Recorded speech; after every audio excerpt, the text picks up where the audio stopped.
and to our event. This one is hybrid. We have other participants there. I want to welcome you to our Digital and Green Skills for Europe Innovation in 5G, Digital Skills and Cybersecurity. My name is Milagros Vasquez, and I'll host the event. I'm one of you, like communications training here at Pinova, and I'm going to pass the word to Carolina Mazarra. She's a EU project manager here as well at Pinova. Hi, can you hear me? Yeah, all good. Yeah, okay. So, hi, good afternoon, everyone, and welcome. So, yes, I'm Carolina Massara from Finnova, and it's really a pleasure to open this event within the framework of the European Youth Week 2026. That is a moment that invites us not only to celebrate youth, but also to actively reflect on how Europe can empower young people to thrive in a rapid involving digital and green world. No, so we have today we'll have the pleasure to have many experts with us, and also to have Antonio López Istúriz, who is a member of the European Parliament with over 20 years of experience, who is currently serving on the Committee on Foreign Affairs and the Subcommittee of Security and Defense, and who is actively involved in international parliamentary delegation. So throughout his career, he maintained close contact with young people across the world, and also is very close to new generations. So today he will join us with a speech titled New Skills for the New World. And I would like to apologize already like in advance, because with the speakers who will be talking later, because the European member, the member of the European Parliament, Antonio López Istúriz, will connect probably at 4:30, and he will connect from Strasbourg, because he is there to vote after in the plenary of the European Parliament. So I would like to apologize in advance with the speakers of later, if in case we have to interrupt a speaker if he connects just at that time. So about the topic of our event of today, we know that across Europe we are witnessing a profound transformation because technologies like 5G are redefining how we connect, how we work, and also how we innovate. And the transition to a sustainable, climate-neutral society is accelerating, but at the same time, also we have, we find the need for strong cybersecurity. And these shifts bring incredible opportunities, but at the same time, it brings also urgent challenges, especially when it comes to skills, to education, inclusion, and environment. So this is exactly what the projects that we will talk about today come into play. We will talk about three European projects, namely 5G Digit, Life Reskilling, and Erasmus Cyber Skills, and we will discover more about this project later during our events. So together, these initiatives present a shared European commitment that want to invest in people, and also, of course, in young people to bridge this skills gap. And in today's event, so we will hear from experts who are working at the forefront of 5G, of cybersecurity, of green skills, and of emerging technologies. So we can start, and I will pass again the word to my colleague Milagros. Thank you. Thank you, Carolina. Now I would like to welcome Juan Viesca, who is EU project manager at Finnova. He's going to talk us about the Erasmus Plus program. Hello. Yeah, we hear you. Okay, so first of all, thank you very much for inviting me to this interesting meeting in the field of the European Youth Week.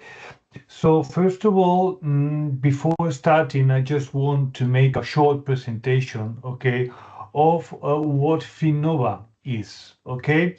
Finnova is a foundation that is based in Brussels. Okay, we've got also offices in Spain, different offices all around the geography in Spain, but our main office is in Brussels, and also we've got offices in Chile and Argentina, just to promote the participation of entities from Latin America in different programs, for example, as Erasmus program, the program that in a few minutes I'm going to explain to you. Okay, so what do we do? Well, Finnova started many years before just supporting European startups to get financed by the European Union at more or less 2012, in the middle of a very strong crisis in Europe of financing, not just for startups, but to all kinds of sectors. Okay, so we started trying to help startups to go to market with European funding.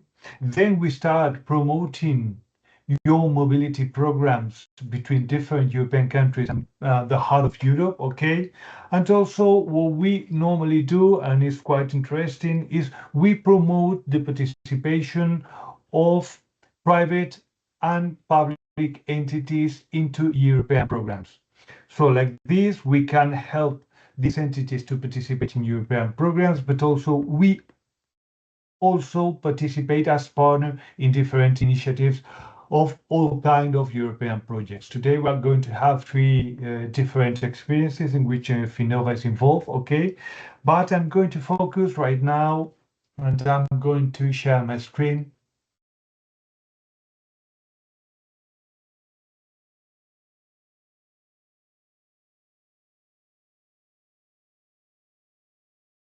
Okay, so I'm going to make a short presentation of one of the most important programs of the European Union, and perhaps the most known program of the European Union all around the world.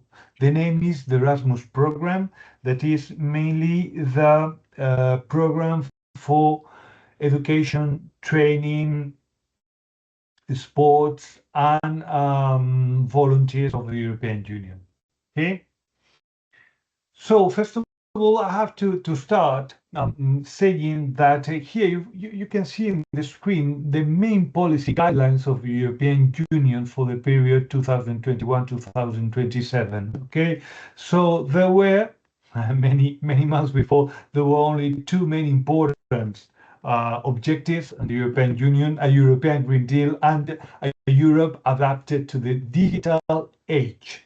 Okay, recently, the European Union is focusing also a stronger Europe in the world because of the problems that we are managing right now in the borders of Europe. Okay, but three main important priorities. Let's go through the priority number three: a Europe adapted to the digital age. Okay. Do you remember 2020 we have the COVID and a lot of educational systems, a lot of training systems were blocked due that the stop of the activities in all around Europe. So the European Union in this period tried to empower the use of digital tools into the educational and vocational education systems all around Europe. So they proposed a priority to empower people through education and skills development, okay, and launched a digital education action plan, and also the European Commission tripled the Erasmus Plus budget. So Erasmus is right now one of the most important programs for the European Commission. Okay, so let's go deeper. And 2021, the European Commission, taking into account these priorities, launched the Recovery Plan for Europe with a 1.8 billion Europe to implement projects all around the European Union. Okay.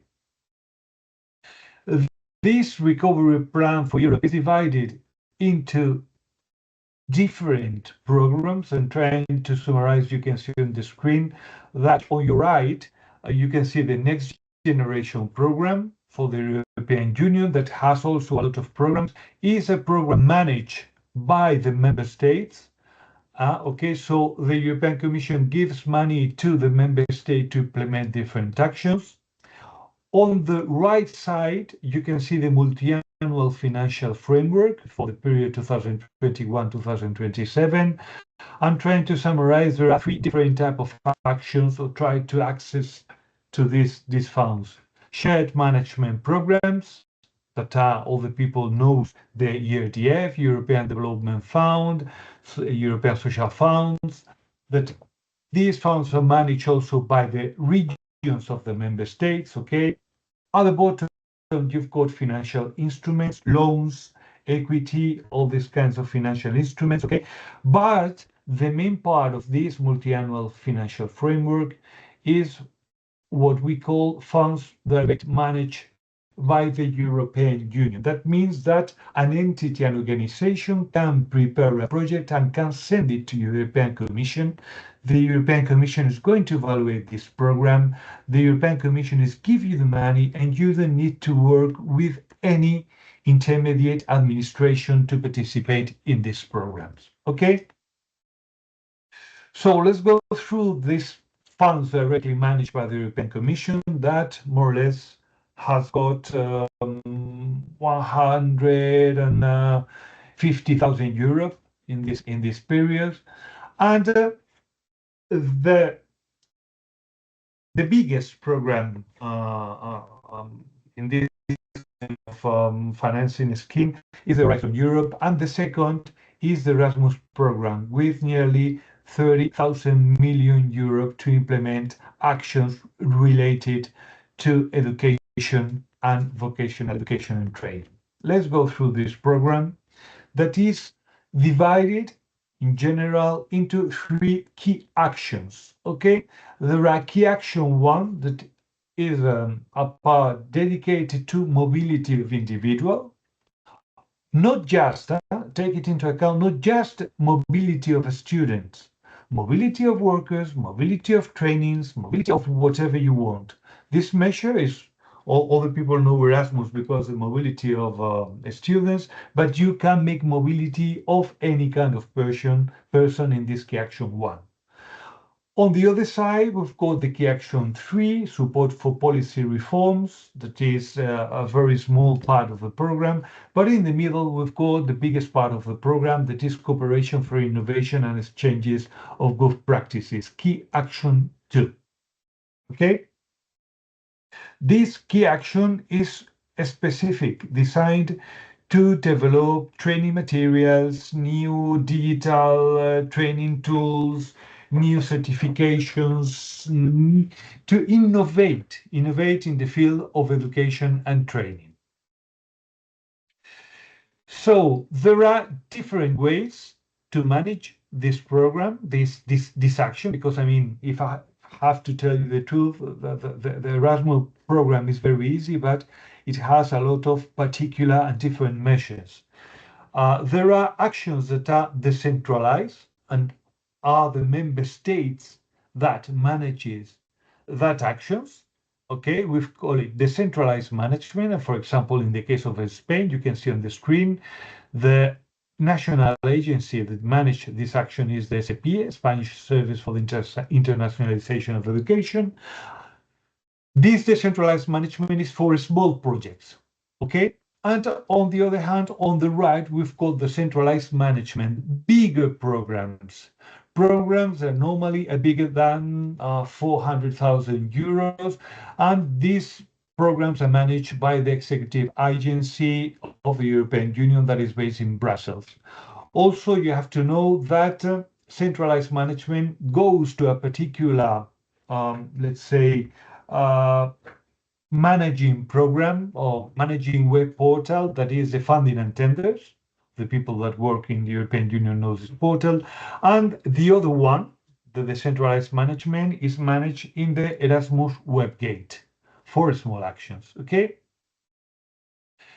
So I'm trying to summarize why do I like this program. Erasmus is a big program, but it has a particular characteristic is that there is a lot of countries that can participate in this program. More or less, let's say, the whole world can participate in this program except Russia and Belarus.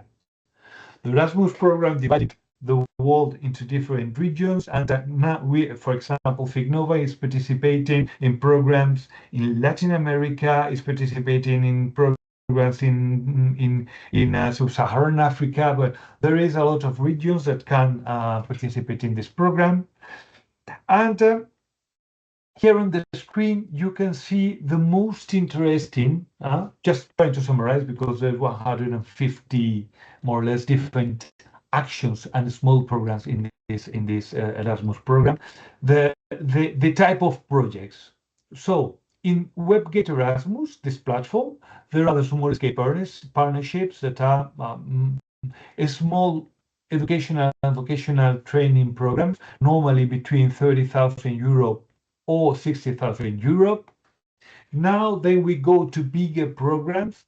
For example, the Key Action 220, partnerships for cooperation.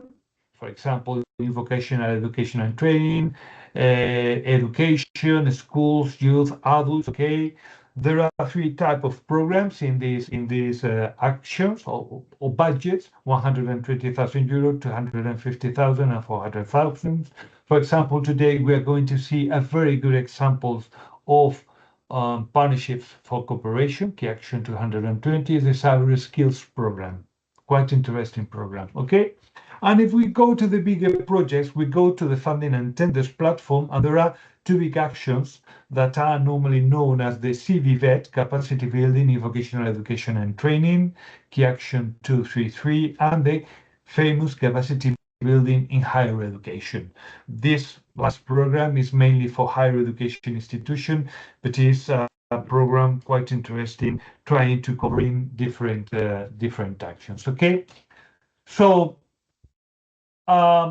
this is just a small introduction. Think about Erasmus is not just mobility.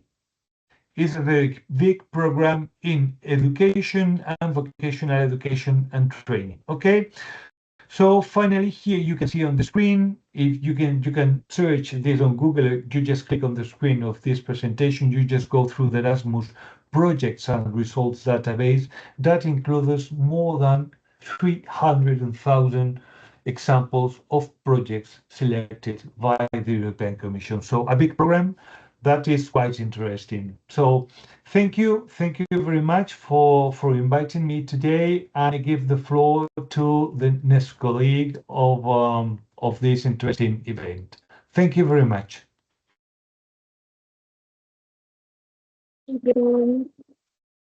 All right, with that, we can pass to our first block, which is 5G innovation and digital transformation for the European industry. We're going to welcome again to Carolina. I think it's already online. And she's going to talk about the 5G Critic program. Yes, yeah. I'm sharing my screen. Not yet. Yes. Now it is. Yeah.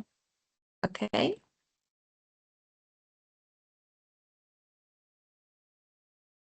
Okay. Okay, so thank you, Milagros, again. So yeah, it's a pleasure to talk you about the 5G Digit project. That is an Erasmus Plus project. Thank you also to Juan Viesca to introduce to us the Erasmus Plus project. So 5G Digit project, as I said before, in our world, technology is improving very fast, but on the other hand, we have also a gap between the improving of technologies and the skills of people, and especially young people in these technologies. Between these technologies, of course, we have 5G, that is very important nowadays. So from this gap, so to trying to fulfilling this gap is where the 5G Digit project was born, because this project tries to to address the challenges of the 5G technologies, and so it promotes innovation and knowledge exchange between industry, education, and vocational training. So the goal of this project is to train a skilled workforce that drives the digital and the green transition in Europe, because it wants to contribute to sustainable development. And the project has 4 goals, as you can see in the slide. These goals are, first of all, develop a curriculum in advanced 5G technologies and green skills, a curriculum that can help people and to gain skills in 5G technologies. Then organize 3 networking events and an online knowledge platform to have a wider reach and to gain the goal of the project. Then to launch an acceleration program to support 25 student-led startups. So there is also this part of entrepreneurship. And finally, train 200 professionals in advanced technology areas. So the project has a total budget of 1,745, about more or less euros. Of course, it is co-funded by the European Union, and the duration of this project is 36 months. It's started in November 2024, and it will last until October 2027. The project involved 12 partners from 8 countries that you can see here. Between them, we have Spain, Ireland, Greece, and Germany, and all these are our partners. And these partners involves educational institutions, companies, policymakers, and also the general, yes, and policymakers. So here you can see the training platform that we created with this project. This platform is free and open access. So later, after my presentation, I will send you the link, but you can also, of course, scan the QR code. And you can register for free to this platform and do our courses. These courses are, for example, here there is a list of some of the courses, so are about, of course, 5G technologies, IoT, Industry 4.0, smart cities, digital skills, sustainability in 5G technology, entrepreneurship and innovation, and so on. And they are 16 courses designed by the partners, and you can also find real cases, real case studies in 5G, in IoT, in artificial intelligence and sustainability, and you can find self-learning resources. Also, I would like to share with you a testimonial, a testimonial of a student who attended the course, because many students attended the courses, and here you can see some of them that sent us pictures. And for example, one of the students, whose name is Johan Kuhlman, told that it was an engaging and valuable experience, that it's help him to deepen his understanding of 5G and digital technologies through practical insightful content, and that it was also a collaborative approach. And that, well, he considered the material high quality learning. So that, and for this, we are very happy to listen to his feedback, and also that he is grateful for the learning environment and the connection between the theory and real world application. So we invite you again to subscribe to the platform and try our courses. Thank you. Here you can find the QR code with all the links of the project that in a moment I will show you. And also I will send to you now in the chat the link of the learning platform, and also this link with all the links of the 5G Digit project. projects. And I invite you to follow us, to stay updated to the project progress and also our events. And to contribute to this project and its goal. So this is the link of the QR code with all the links of the project. Here you can find the website, the platform that I showed you now, and the newsletter if you want to subscribe to the newsletter and stay updated to all things that we do, and also the social medias, of course. And here we can have a look together to the training platform, the link that I will send to you. As I mentioned before, there are 16 courses. Here you can see some of them. And here you can also find other materials. So for example, here the 5G Digit forums, you can join it, or case studies, success stories, and lessons learned, event resources. And you can also download material or resources that you can find here, and other links that we will put. So thank you very much. I will share now the links, and thank you, Milagros. I will. Thank you, Carolina. Thank you. With that, we're going to pass to Juan Besari, who is the co-founder and CEO of Blockchain Work Labs, 5G expert. And he's going to present us the 5G use cases and impact on industry and SMEs, platforms for accessing resources and project funding, with some examples of projects such as 5G drone and surveillance operations. I don't know if you are online. Hi, thank you. Yeah, great. Yeah, you can start, Juan.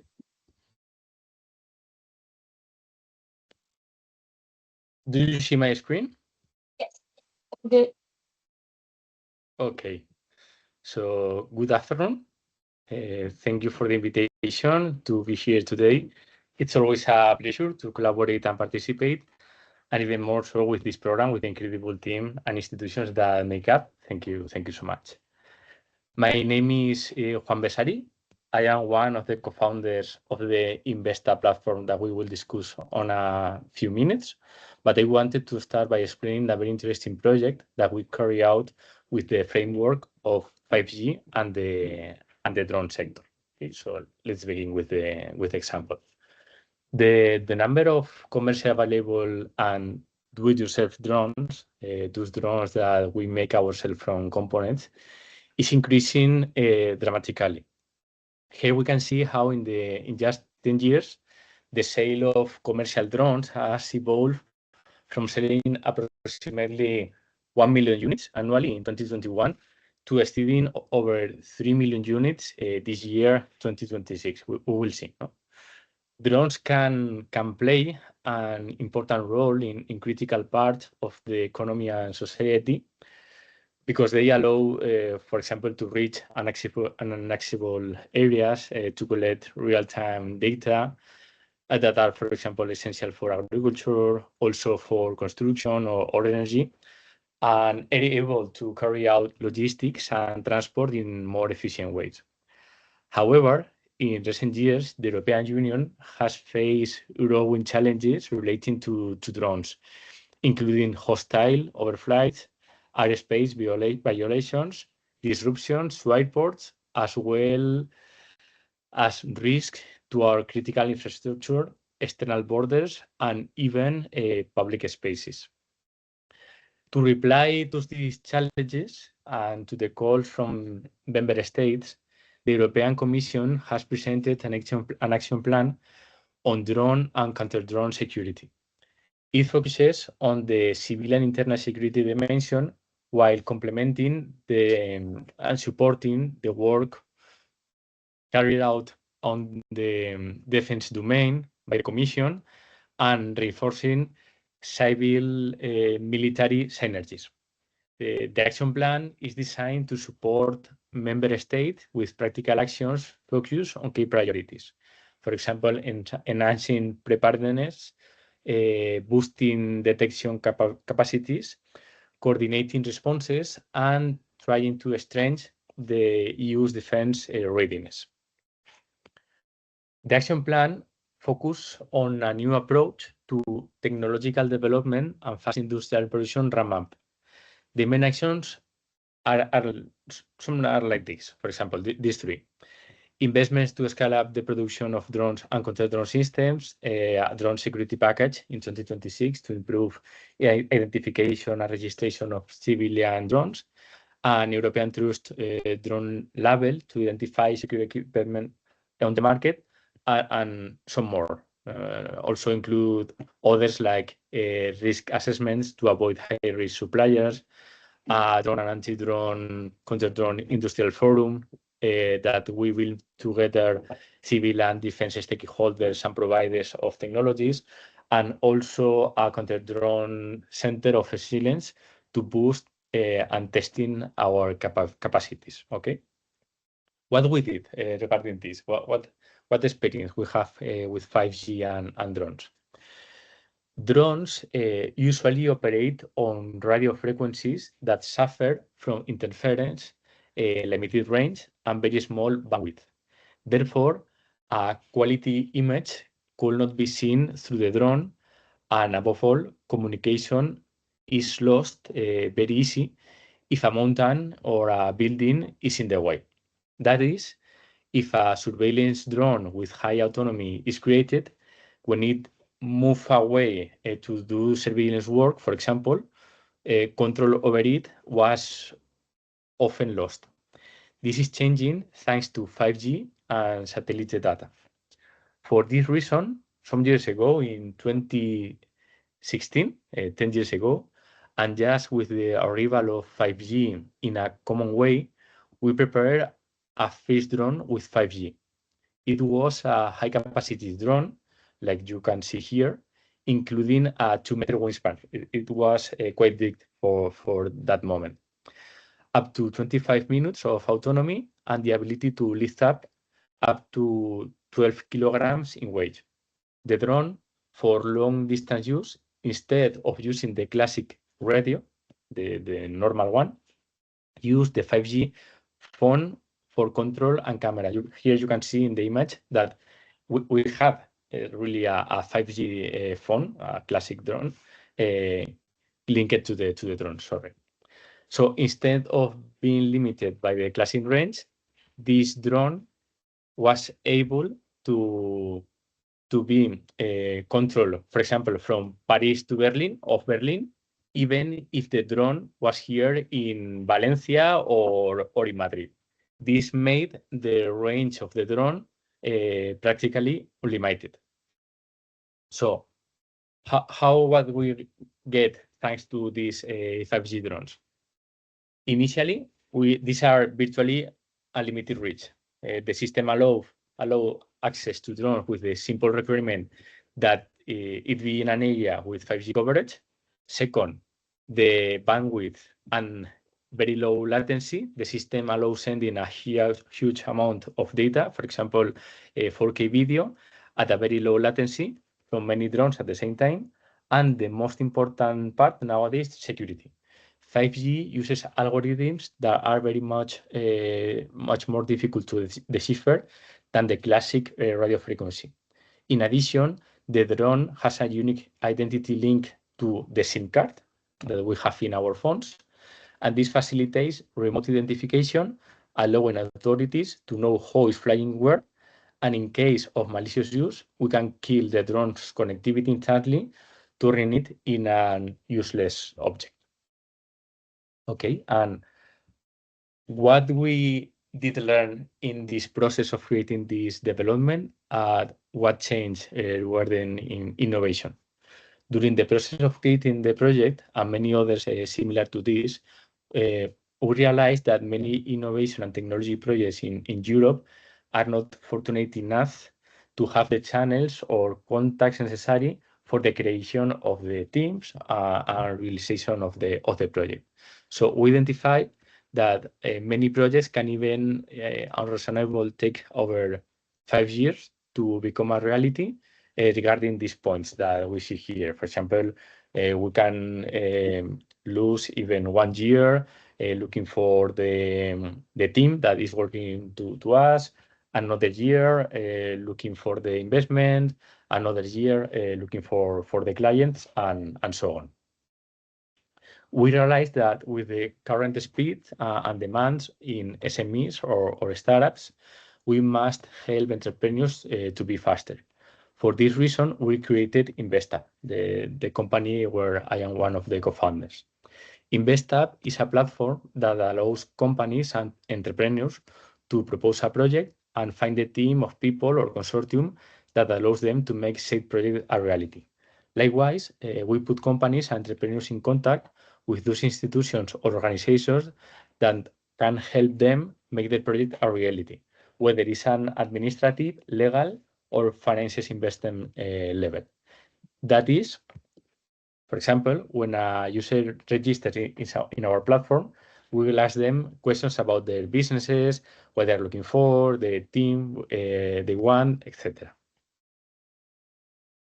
Finally, all that remains is to announce that this Friday, 1st of May, we will leave the platform online, and any entrepreneur who wants to use it can contact us now at the email that I indicate. And in the same way, an institution, investor, or company that wants to provide financing or contacts to entrepreneurs can also talk to us. Thank you very much.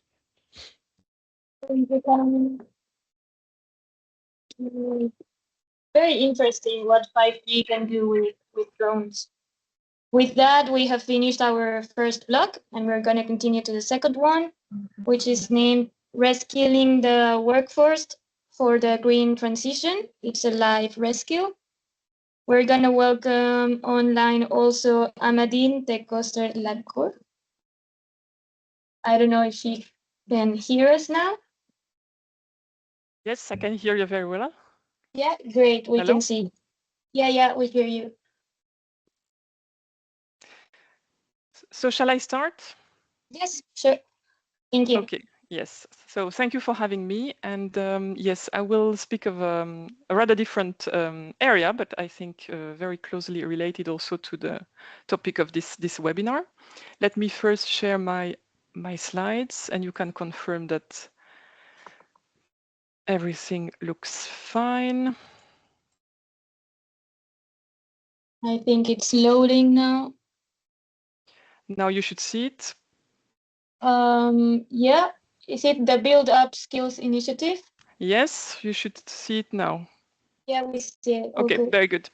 So yes, my topic is indeed on the Build Up Skills initiative. I will start by recalling a little bit who we are. CINEA, the European Climate, Infrastructure and Environment Executive Agency. So we are a Brussels-based agency which is supporting the European Commission in implementing European policy, basically, with a focus on green growth and clean industry.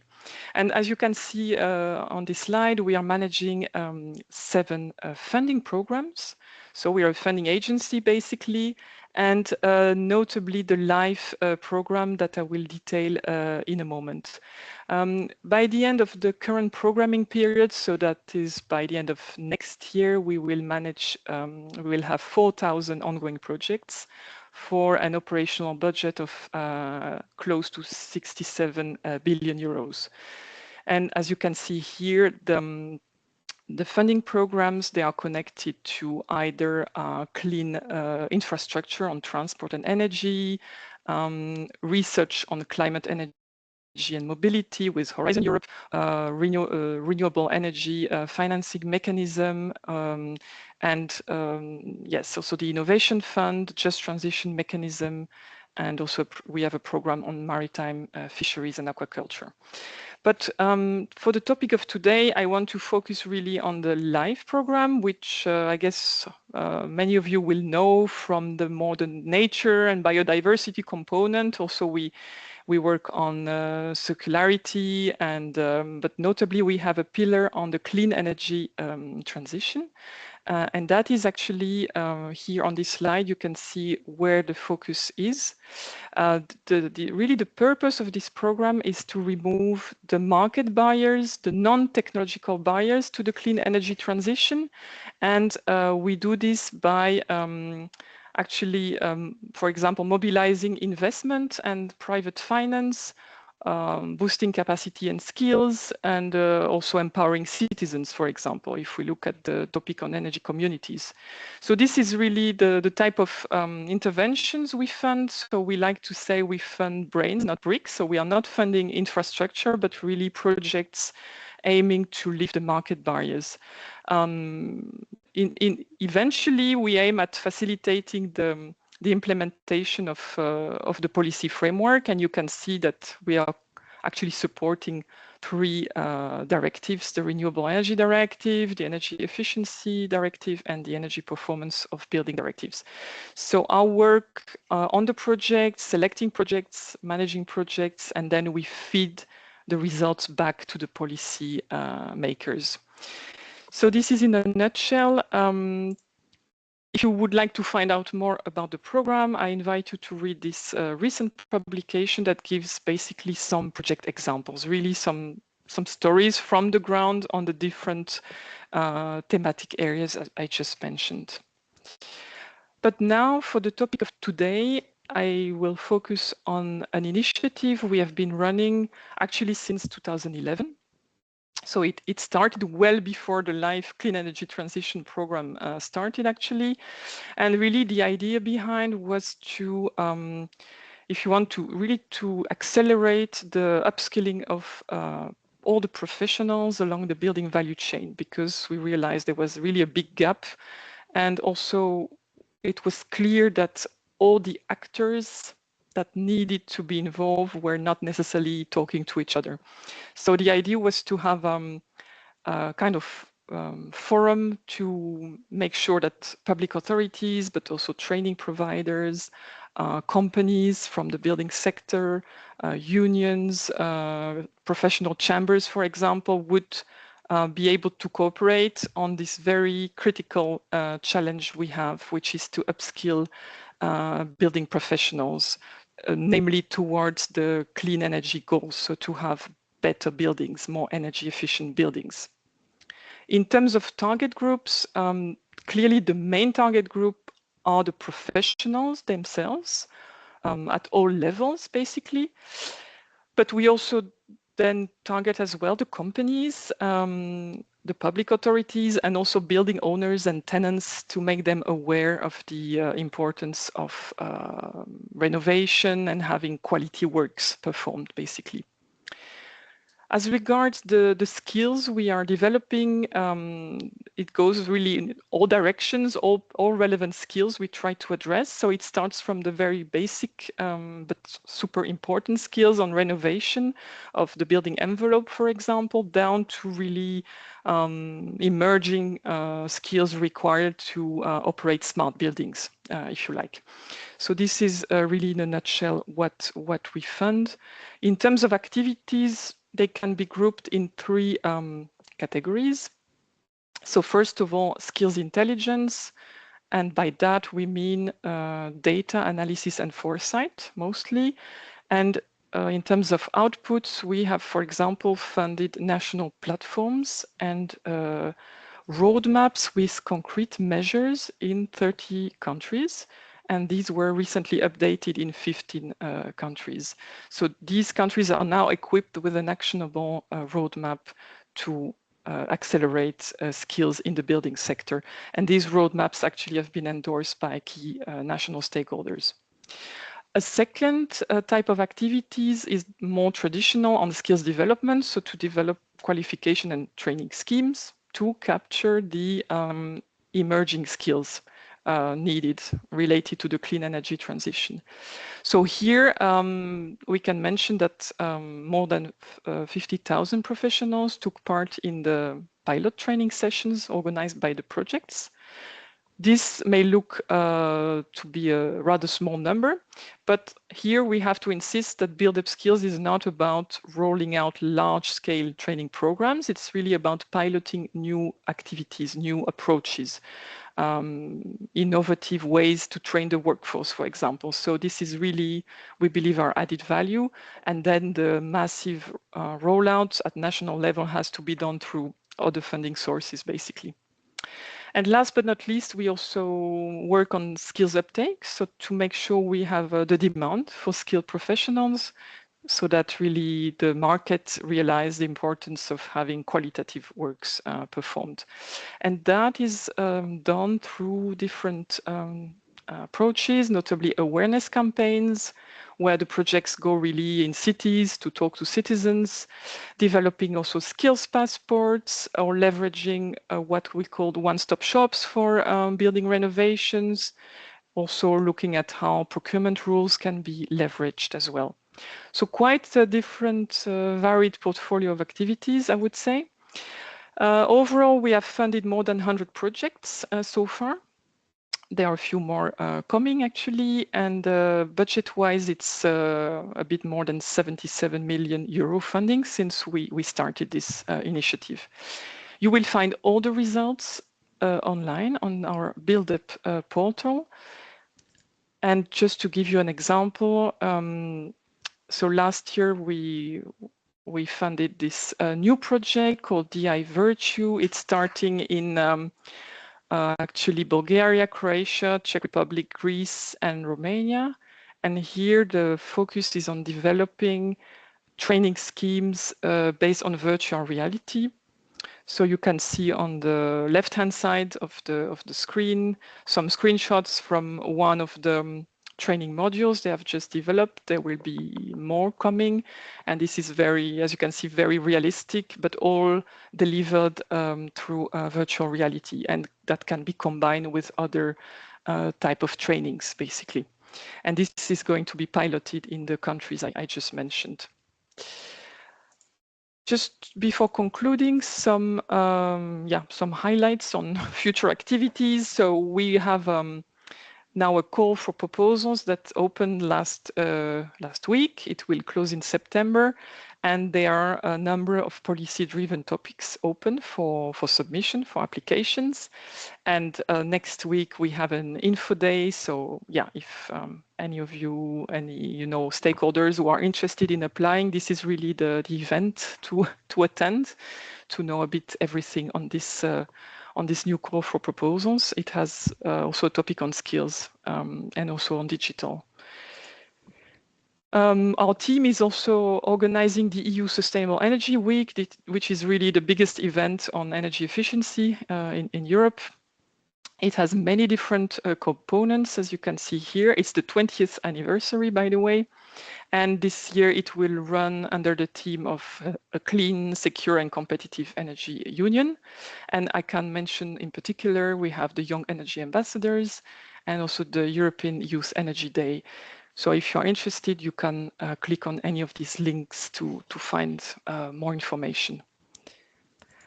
And to conclude, I would also mention that our team is running this Build-Up portal, which is actually mentioned in the Energy Performance of Buildings Directive.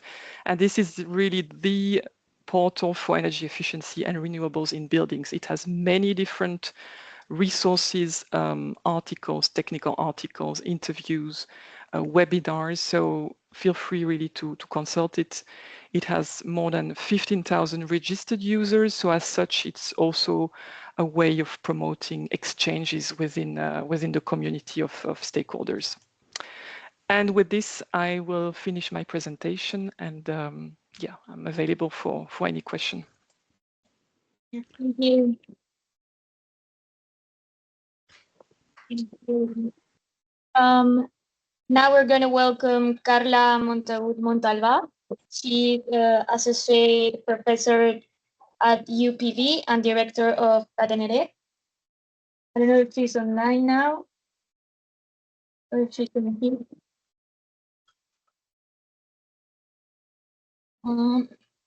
Milagros, I think that Carla will join us at 4 more or less.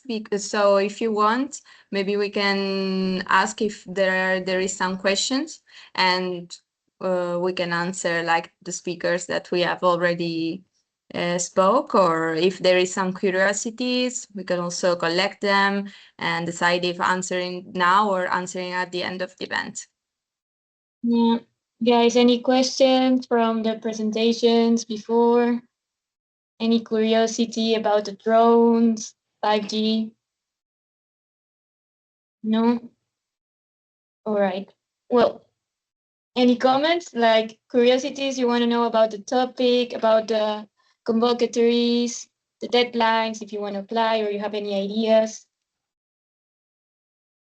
For example, also I would have a question for the public, and it is if it is the first time that you hear about this kind of projects, like about technology, 5G, because for example, 5G, I think it's like quite specific field, and also, or if you have ever heard about projects in cybersecurity, because we will talk about cyber skills project later that is about cybersecurities and cyber skills, or also well, about green skills, that we will talk about them in as regards Reskilling project. So is it the first time that you hear about projects in this topic, or have you heard about other projects? I don't know if you remember the name, or I don't know, some stakeholders who did it, or if you are interested in doing these courses, for example, that one that I proposed to you with of the training platform of 5G, or if you would be interested in doing other kinds of projects in this topic of technology and cyber skills. I know there are a lot of questions, but so I think it's maybe a good time if we can show the QR again from the platform. yes, sure. Wait, it's free, guys. You can share it. Apply for it. It's in the Moodle platform. Yeah. Okay, so here it is.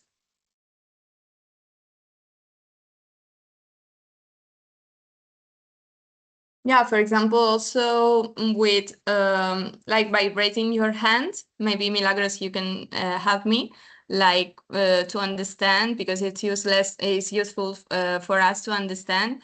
For example, how many of you are more interested in IoT industry 4.0 and smart cities? No one. Is anyone like an IT trainee here? No. So maybe they cannot apply for that. You are. Okay. And for example, about instead entrepreneurship and innovation in advanced 5G technologies, or more the entrepreneurship part and innovation? I think neither. Okay, okay. And about sustainability? Charlotte. I think I thought you wanted to say something. Okay, so more about IoT and sustainability, we can say. Okay. Right. Let me see. Do we have any news about Antonio Lopez? Carolina? 1 second. Let's say.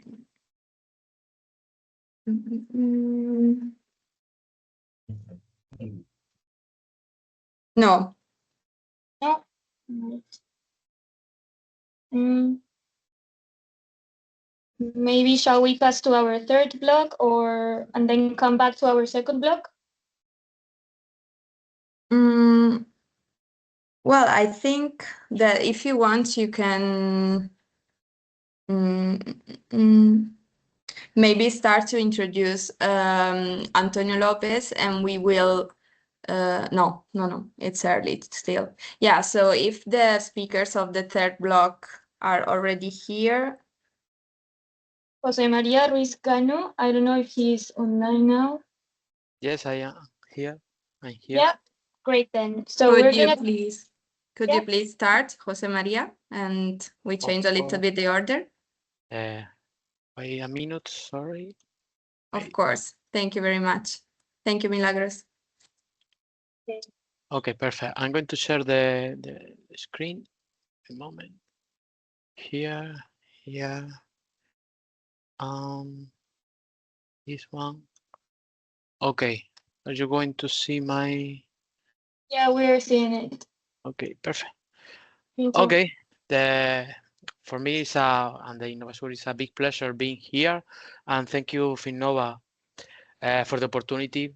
Also, it's so important that don't stay just with the mobility Erasmus. It's more than that. So after that, I'm going to short a little bit explain our project.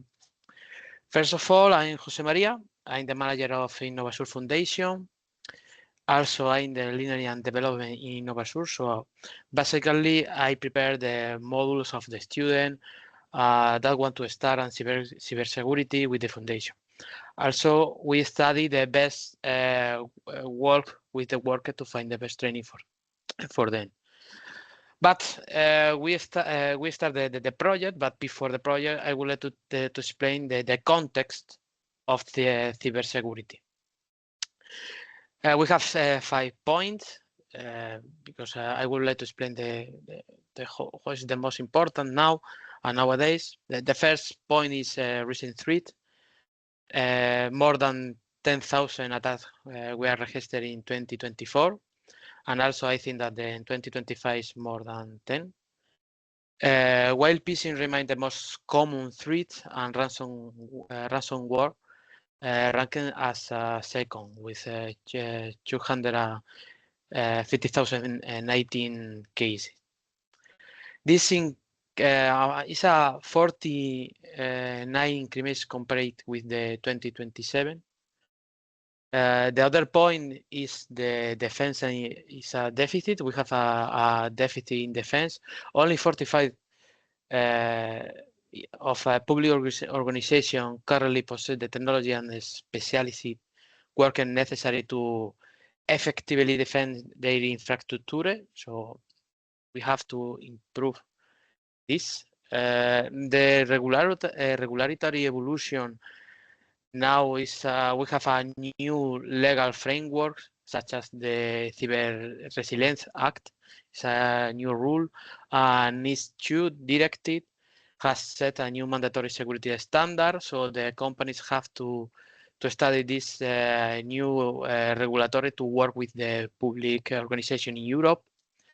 The other factor is the human. The company increasingly security staff more in the basic cybersecurity knowledge because the human error remains the primary attack vector for the security breaches. And the last one, educational barrier. Now there are significant mismatch between supply and demand. Furthermore, approximately 71% of cybersecurity programs have cost privacy master degrees and have a lot of entry barriers for new talent. So with this project, Cyberskill, we want to change this. No. Also, we are start to talk about our project. Our project is Cyberskill. That is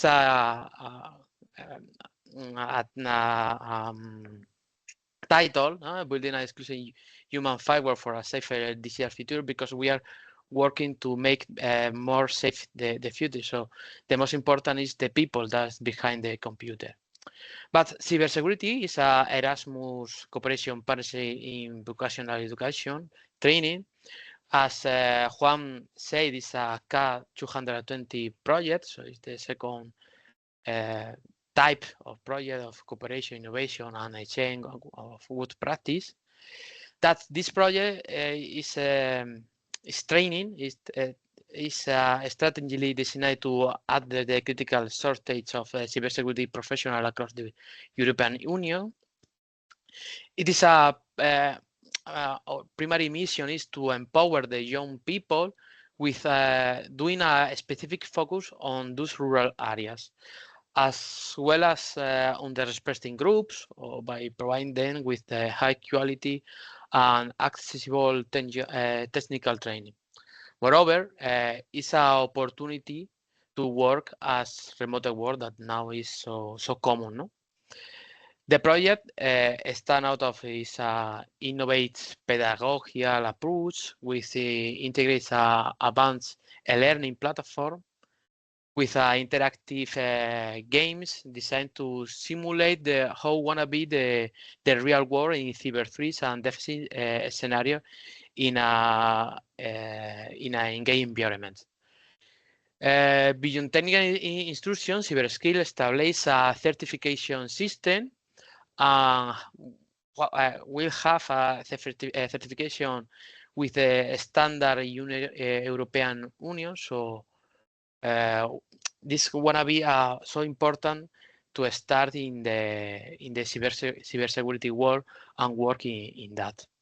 Well, but this project, now we have the idea when appearing in our company, but we cannot do this alone. So we need to develop this project with a lot of partners.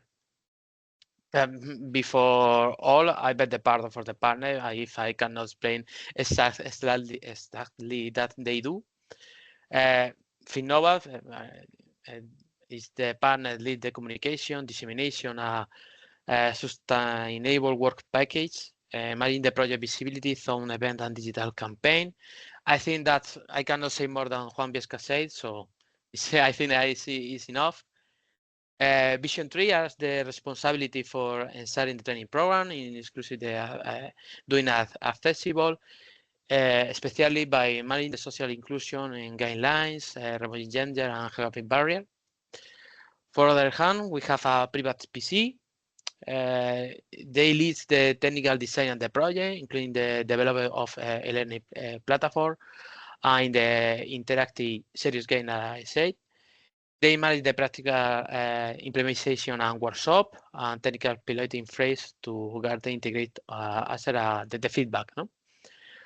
Grupo Consules, they serve as a strategic support office, assisting the coordination and administration, financial, project management, etc.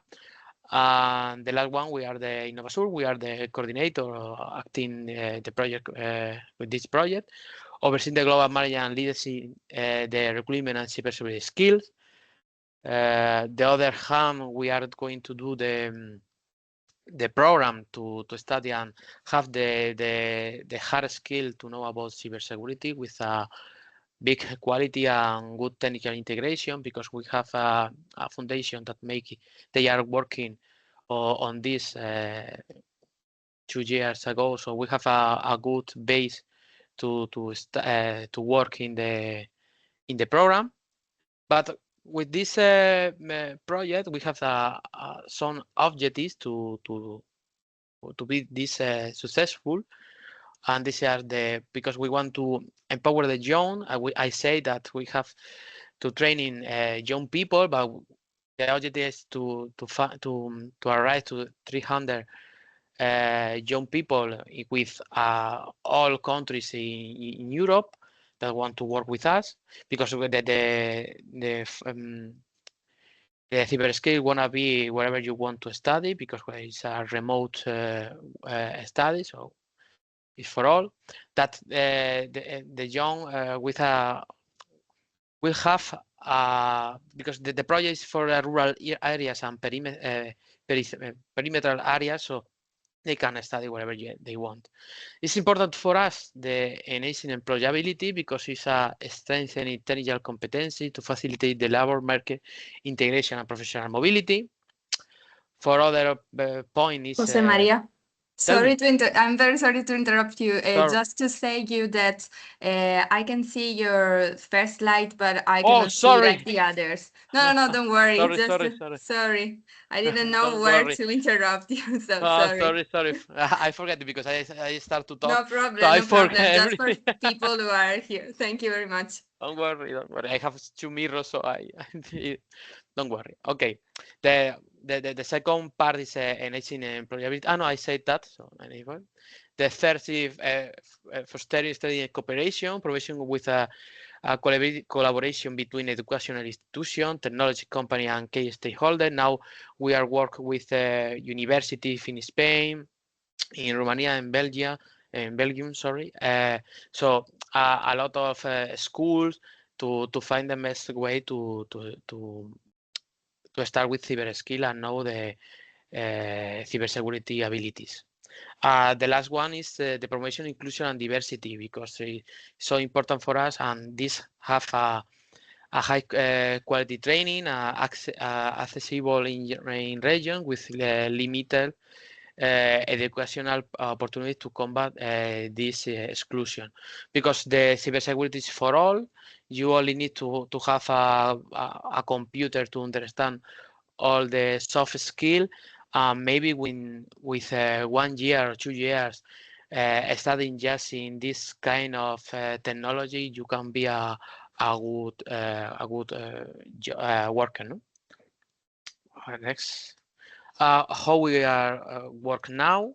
We have a strategic stakeholder. I say that we have a educational institution, technology company that work with us, as for Fortinet, CrowdStrike is a big company about cybersecurity.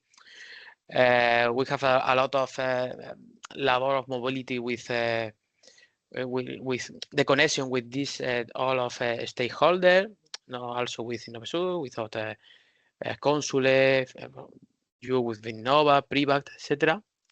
We have to also development of the blended training program, because it's a standardized cybersecurity curriculum designed especially for young people. We have with ENISA cybersecurity. ENISA is the I forget to say. ENISA is the company to organize the cybersecurity in Europe. Okay. We are connected with them to do the best curriculum. The best curriculum with them. Have a standardized forum, knowledge. No. Recruitment event. We are going to prepare a lot of events in each cities. For example, in 2 weeks we are starting in Linares, in Madrid, in Murcia, just for each city in Spain, and also the other partner going to be a workshop about that. And we want to creation a high-tech educational with an innovation digital learning tool. So for that, we have a good partner to make this the best form to interact in the learning. This is the big project. We start to find the people right now. This we have. If you want to join the program, this is the connection. Well, this is just a flyer. So the most important is the QR. You can register here. But this is a big opportunity to start in the cybersecurity, because as I said before, it's a first step to enter in this world. Actually, a lot of companies are hiring, and the salary is so good. No, depend whether your city, of course, but the all company wanna be or need one person in the company that know about cybersecurity. They don't. Maybe if this person is a technology, okay, it's perfect, but it's not necessary to study a lot of technology. Just to be the step by step the company needs to be a good knowledge about cybersecurity. Also, the certificate is free. and it's please don't let pass this opportunity. We are going to know about cryptography, reversing, ransomware, exploiting, red and blue team, maybe a green team, pest testing, and how to answer for this attack is so interesting. The program have a duration of 4 months, but you will have the time that you want to prepare the exam and have the first certificate in cybersecurity. Really, I would like to invite everyone to help us and spread the word. This is still a long way to go in cybersecurity awareness and training. All support is welcome. Please scan the QR. Of course, I will share the flyer. We have social media, and also if you have any question or wherever you want, you can ask with a direct message in Instagram, LinkedIn, or aquí. And also, I thank you for hearing me. If some of you want some questions, sorry for my rusty English, but I hope that everyone you understand me. Thank you, Jose Maria. I don't know if some of you want to scan the QR or you got it all good. I will share. So any. Yeah. Okay, with that, we're gonna go back to our second blog with Carla Montalva. She's, as I said, an associate professor at UPB and director of Catener. Carla, do you hear us? I think you're mute. Yes, do you hear me? Yeah, you can start. Okay, so hello everybody, good afternoon. I will show my screen, just a second. I will share it. Okay, so let's go. This is my presentation. I hope that you are able to see it. We can see it. Okay. So, well, I will explain you the Reskill. It's a project funded by the program LIFE of the European Commission. And I'm going to minimize you here. If you could tell me if there is any question, please let me know, okay? Because I will minimize this and probably I will not be able to see if you raise your hand, okay? So I'm going to minimize this, sorry. And then what I'm going to explain is which is the aim of the project and what the project has to offer. But it has to do with, with training the workforce that needs to carry out the energy transition and the Green Deal of Europe, no? So I go to the next slide. Let me check if this is possible. Okay. So about the project, as I said, it's a European funded project and aims to give the training needed to upskill the professionals both in the renewable energy sector and in the construction sector, no? So we are 10 members that include different type of organizations. In my case, I'm a university. And the mission is to, as it says the slide, to bridge the skills gap in the European building sector, no, in order to be able to achieve the European Green Deal targets.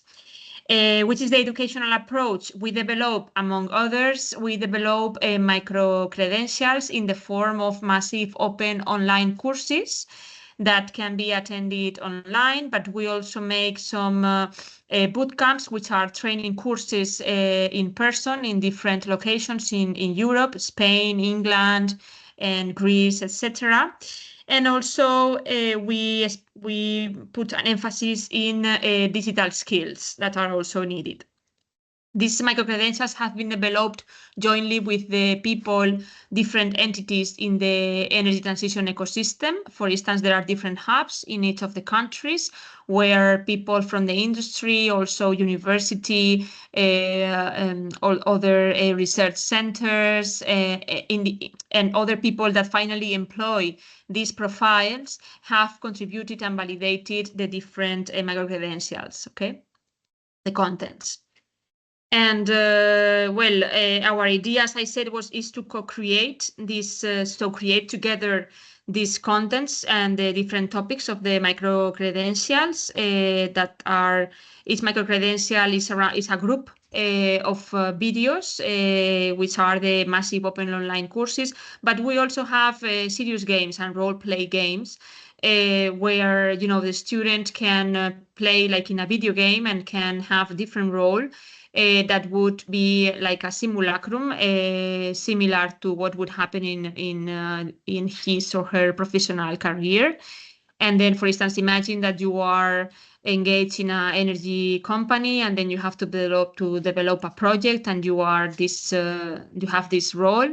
And then you know there is a kind of a chatbot that is, depending on the options that you and the decisions that you take, then it gives you feedback, and there is a result, no, for a given objective. So the idea is, as you see, to use different innovation tools. Also, with the we identify that there is in the website that I will show you later. There is a tool. There will be a tool that will identify the knowledge gaps. So imagine that you would like to be an energy engineer working in an energy company. And then depending on your knowledge and the role that you would like to develop, it identifies which are the skills gaps that you are missing and from which micro-credentials you could get this knowledge, no? Okay.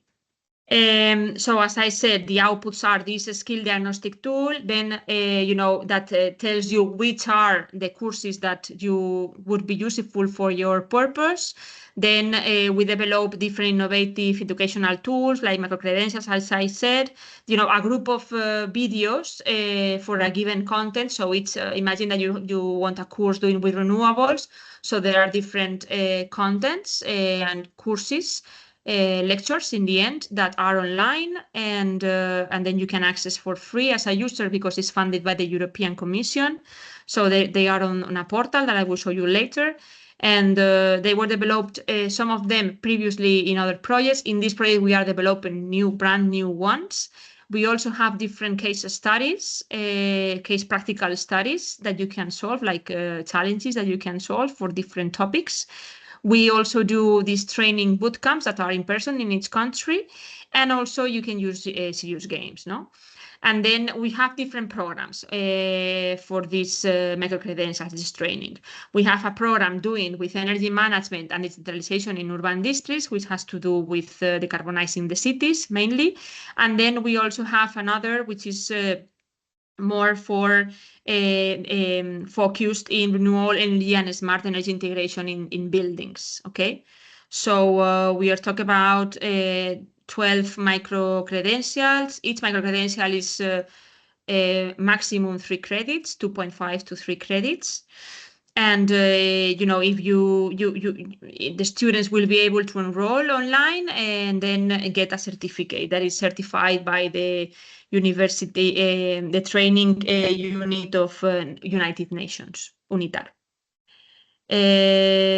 So I already explained it, but here you have which are these micro-credentials, which I said they are online courses, a group of massive open online courses, videos, and some practical exercises with the solutions later on that you can check. And then you can, if you finish, you can get the certification that by this UNITAR training group. Then if you would like, there was a European platform where you can, with a QR, you can get access to the Boost My Skills platform that it was developed in the Rest for City, a previous European project that you can see which are the micro programs that we are offering there. And there are also other European projects that have developed by with not exactly the same partners, but similar concept. So we are using this. This was developed by the University of Maynooth in Dublin, one of the partners and the coordinator of the Rest for City project. And we are using that platform to upload in different projects. For instance, the Reskill, now we are doing these new programs. When they are finished, they will be uploaded there. So, as I said, as a user, imagine that you don't know what to do how you could improve and complete your CV in terms of background and new knowledge to perform a given role that you would like to do in the future. No? So here, with this assessment tool, the platform can tell you these are the micro-credentials that we think that would complete your knowledge. Then you can carry out and you can enroll for free any of these, because it's funded by European Commission. You can enroll any of these micro-credentials, and then if you do all the micro-credentials of a given program, then you can get the certification on that program. More than 3,000 students around the world have already done it, and it has been very successful for these two projects that I'm putting here, the Sherlock and the Sherlock is ongoing now, but the Rest for City is the one that finished last year, and this was already carried out by this number of people, and it's still ongoing. So then once the Reskills new, more focused on energy construction sector and with a great emphasis in digitalization in buildings, then you would be able to also to have access, no? Then I just here put in just for a quick glance because I have to be quick in my intervention, but here you have the different topics and that is covering the energy management digitalization in buildings and districts, okay? And it's focused mainly for students that are finishing their studies, or they are more in the first courses of university, okay, or in finishing university. But also, from high school, depending on your background, maybe you could take a look, okay. And then the other one is more for vocational training, that we say that they are more for people that they don't go to university necessarily. Okay, so you can select there different other topics that probably are more adapted, and these ones will be also in Spanish, Italian. It will be in different languages. Okay, not only in English. And this would be it. So we have these micro-credentials that are going to be developed brand new for the Reskill. It's still ongoing. It's not finished for the Reskill, but you can take a look at the previous platform, as I showed you here in Boost My Skills, which it will be similar for the Reskill, but new info will be coming up. So here, if you want to get notified when the programs are available for you to enroll, then please scan this QR, and then you can go there and register, so you are informed. And this would be it. I don't know if you have any question. I will be pleased to answer. Okay, thank you, Carla. I think we're going to do the questions at the end of the event from all the presentation. Okay. Thank you. Sorry, Milagros. Just one thing, Carla. Can you share again the QR code, please? Because it was very fast, and maybe for the Boost My Skills, the one that the platform, no? Yes. Or both. Let me. Yes, just, also both, and I can send the link to the chat. Yeah. Okay. Just 1 second. Mm-hmm. In any case, I guess that we can share this presentation with you. So, no, Rocío, I mean, I don't know if there is anybody from Finnova connected. Yeah, we are here. Yes, okay, of course. So I guess that you can directly send this presentation to everybody. I mean, yes, sure. It's just to share it also here in the chat so that they can already have it. Okay, I have it. Thank Regarding you the questions, I have to leave now because I'm in parallel in a meeting, as you know. So if you guys have questions, please send them to me later in the chat or something, okay? Because I will be connected until 5. I guess that this event finishes at 5, no? Yes. Yeah? Okay, so I will be off now, but if you have questions, I will be pleased to answer at 5 later. Yeah. Perfect. Thank you very much, Carla. I have already shared the link. Okay, perfect. And then you have this other Yes, this last one. now. Okay, I have it too. Okay. Okay. Perfect. Perfect. Thank you very much. Okay. You're welcome, everybody, and congratulations for organizing this event. Okay, keep in touch.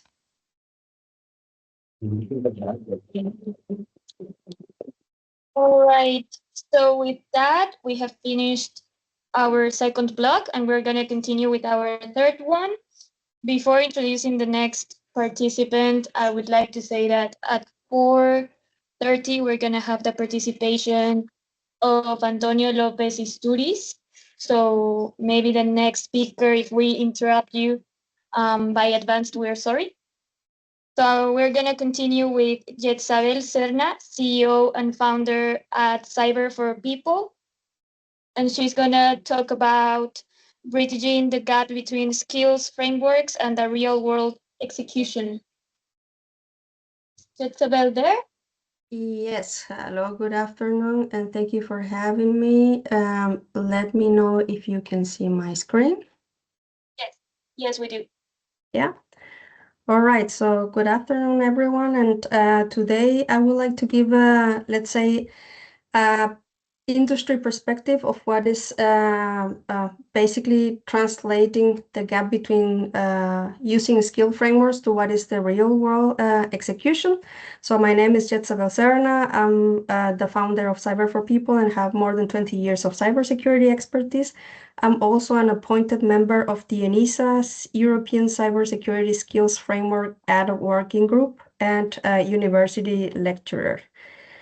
So, as you all know, cybersecurity remains #1 business risk today. And what makes this particularly challenging is that 82% of the breaches involve a human element, meaning the issue goes far beyond technology.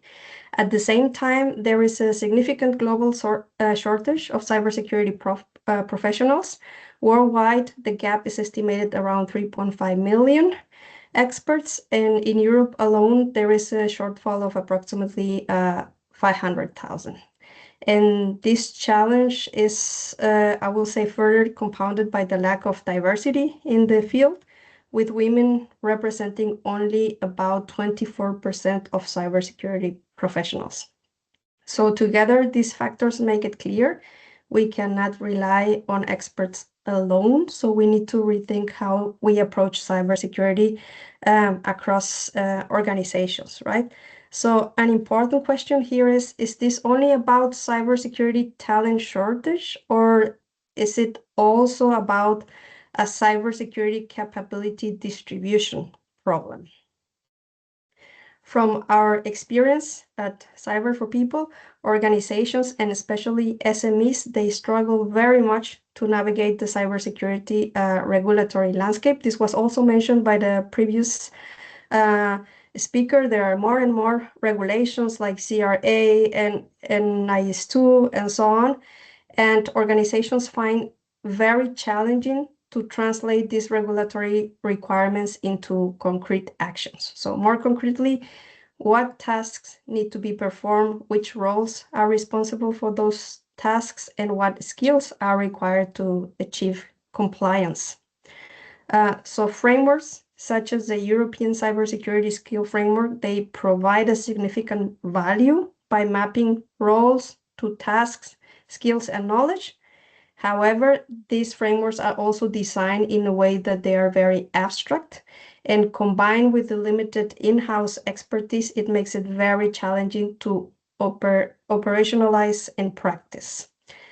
At the same time, as I already mentioned, the shortage of cybersecurity professionals remains a critical issue.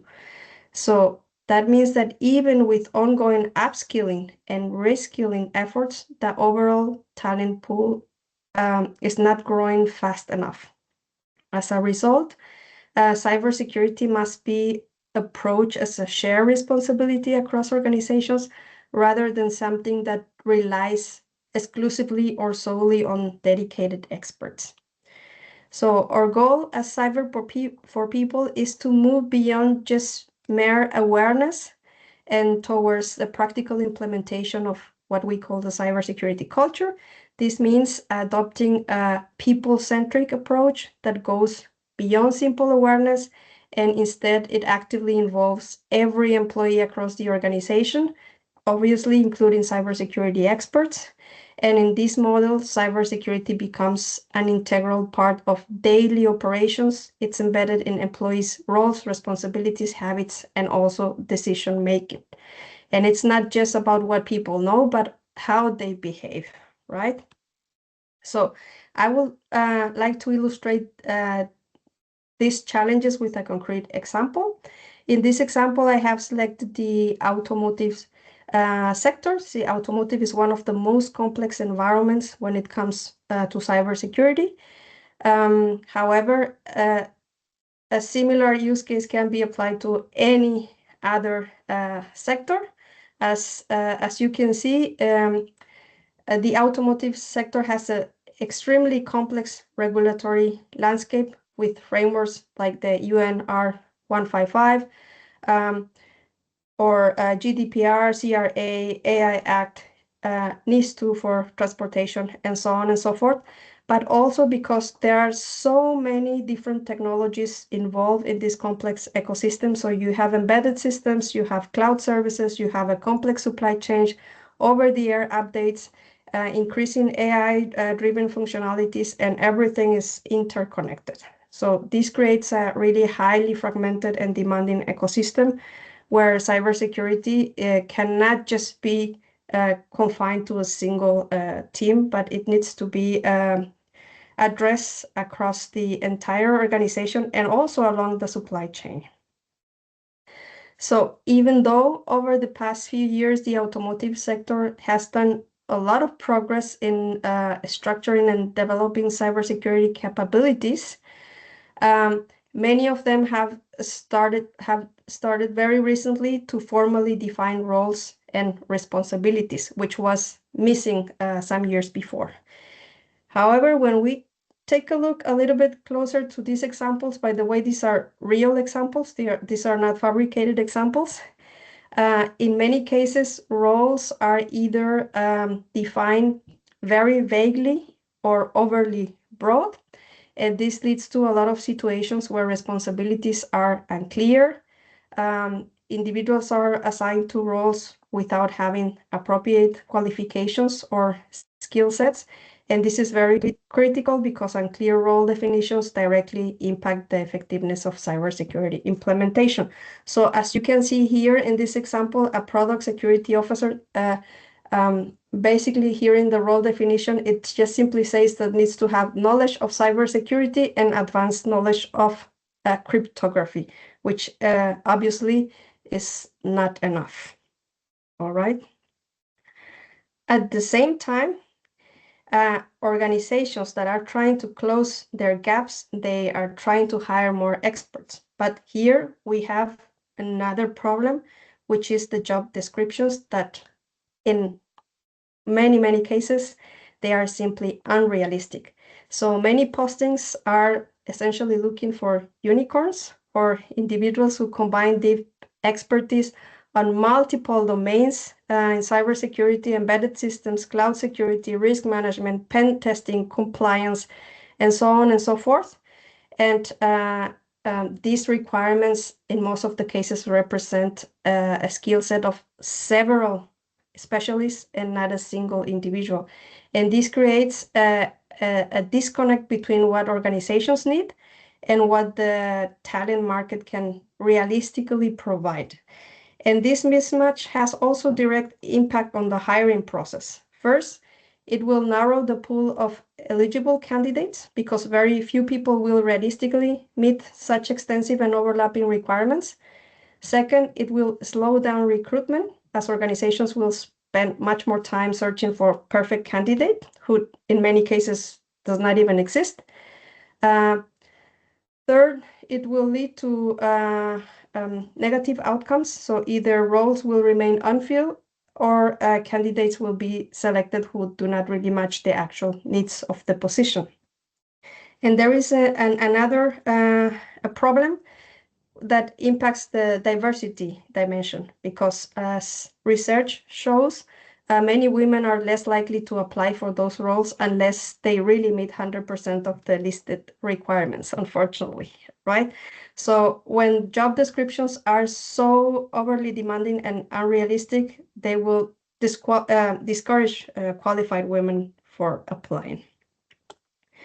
So we need a more structured, realistic, and inclusive approach. And for that, part of our efforts is to help organizations into applying existing frameworks like the European Cybersecurity Skill Framework, which provides a common language to better align roles, tasks, and skills in a practical and actionable way.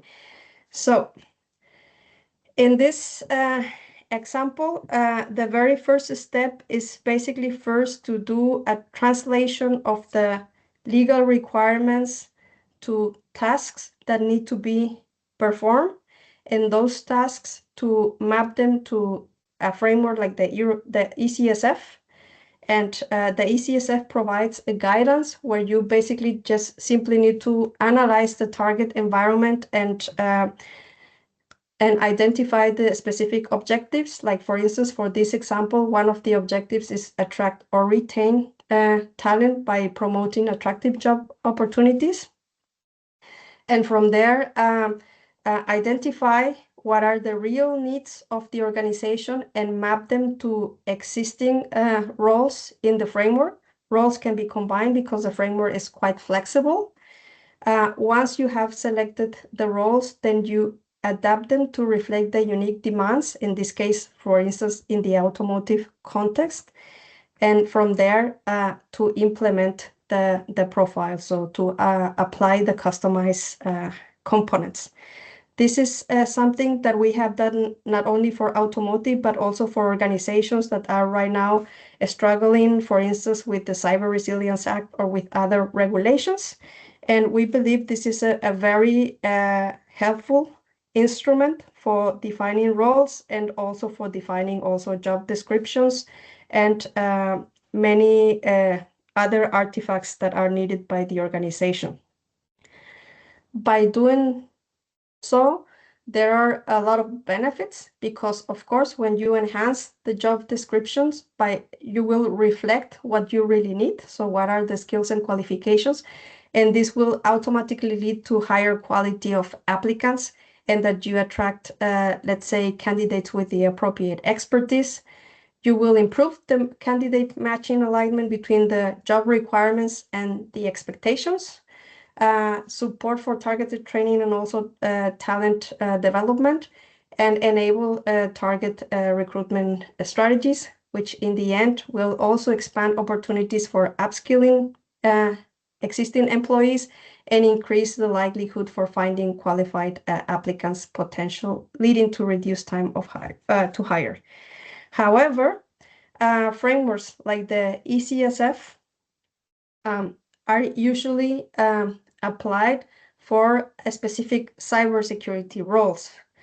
Our approach in Cyber for People is not only to target the development or upskilling or reskilling of cybersecurity experts, but also to address the fact that many other roles in the organization need to develop cybersecurity skills. For instance, it is necessary that HR understands about cybersecurity so that they are also able to have to conduct a reasonable hiring process of cybersecurity people.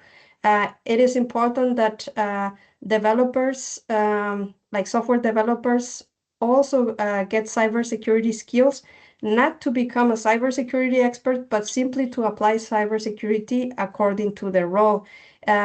Similarly, people that are managing the supply chain and so on and so forth.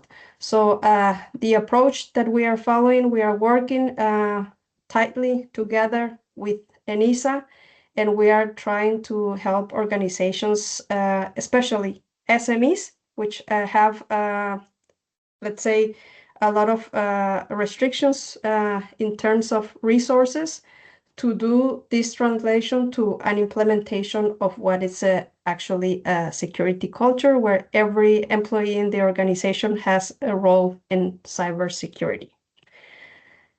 So, are there any questions? Any questions, guys? No?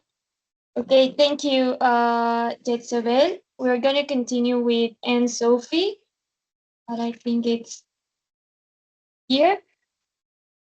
She's going to talk about skills and human factors manager at ESCO, building Europe's cybersecurity workforce from skills gap to capability system. Sorry, Sophie. Thank you.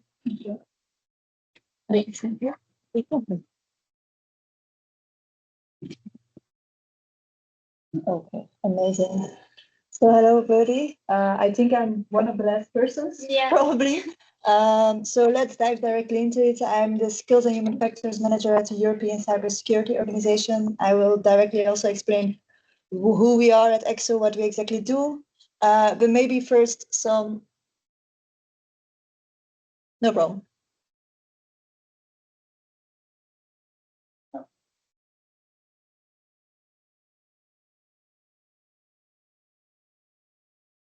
I see it there on the screen, but I don't see it. Perfect. It doesn't work. Oh, yes. Yes, it works. Perfect. So let's directly dive into maybe some figures, because I don't know if the others already discussed a little bit of the figures, but there are 400,000 cybersecurity professionals currently missing in Europe. Globally, that gap hit 4.8 million people. So we really miss cybersecurity professionals all over Europe and globally. It grew by 19% in a single year, just to showcase how important it is that we need more cybersecurity professionals. A little bit more of the data. Now you might think, let's try to just train more people and have more cybersecurity professionals, but that is not how we're going to solve this problem. If it were that simple, we wouldn't be standing here today, and the data is telling us something much more uncomfortable. It's not that we just don't have enough people. The people that we have and the teams that do exist are already stretched way beyond what is comfortable. When companies try to save money on hiring less cybersecurity professionals, real problems happen. And this is not a pipeline that is a little bit behind. This is really a pipeline that is broken. And we're already seeing it right now, because 88% of organizations have experienced already a cybersecurity incident directly because of a skills shortage. Not a future risk, but already something that is happening right now. And you might think, what is then really the root, or why do we have these problems? The problem goes way deeper. Universities teach skills that companies stopped needing years ago, first of all, but also employers, they only start training people when something goes wrong. On top of that, cybersecurity is still seen as a degree or a job that is only for computer science graduates, and it is not. This assumption is already really killing Europe in general. VT remains massively underused. VT is faster, more accessible, and more practical in comparison to a traditional degree. And still, it's not used when we are talking about cybersecurity workforce. On top of all of this, technology is not waiting. Think about AI, dual use technology, quantum. It's all making sure that we need to change faster and sooner. It's all going faster than we can secure it. The gap is not standing still, it's only growing. So the question is not whether we need to act, because that is already settled. The question is more how we act. And there are different projects, different initiatives to really close that skills gap. Today, I'm going to talk a little bit more about what we are doing within the European Cybersecurity Organization, and also other activities, of course. But maybe who are we exactly? EXO is a nonprofit membership-based organization. We are located in Brussels, and we really are building on having a European cybersecurity community. We were established back in 2016 as a contractual partner of the European Commission. Today, we have over 340 EXO members all over Europe. And how do we work exactly? We have different working groups. So each working group that you also can see on the screen has different activities, and I'm the manager of skills and human factors. So that means that I'm the responsible of really focusing on building a skilled and diverse future-ready workforce, whether that is through some operational activities or through some more strategic activities. Today, I want to explain you two of our main activities, and then I will close off with some final remarks. A first key activity that we have created this year is our European Skills Foresight Council. This is a council where we bring together 70 EXO members from industry, academia, and the public sector. We come together to really tackle some cybersecurity skills challenges. We meet quarterly online with one in-person meeting at the end of the year, and then we publish a report, recommendations for industry, recommendations for academia, and recommendations for policymakers. Really looking at what is AI and dual use doing to cybersecurity skills, but also to the jobs. So this is one of our key activities when it comes to closing that skills gap. Another key activity, and I think this is really relevant for people who are here looking for trainings, jobs, internships, and so on. That is our Road to Cyber community. We co-created together with Women for Cyber a community called Road to Cyber. It's a pan-cybersecurity community in Europe, and it's free to use. We are not a job board. We don't do like a platform where you log in, but we do offer different benefits for you as a student or a professional. First of all, you join our talent pool just by filling in a simple Google form document. Very simple, 5 minutes, and it's filled in. But the benefits are quite nice because on top of networking opportunities, or we send you some information about training opportunities or jobs and internships in cybersecurity, we also help you with career development.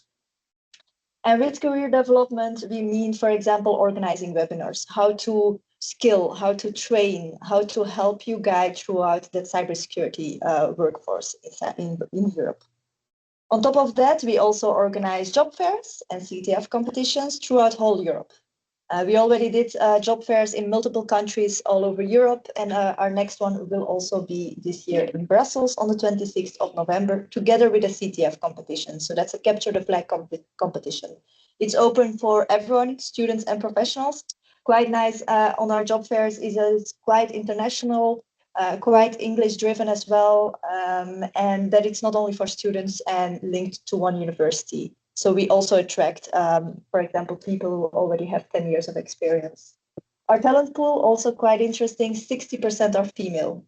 In the cybersecurity field today, we don't even reach 20%. So just to showcase that we have that female talent, and we try to also focus on that more and more often.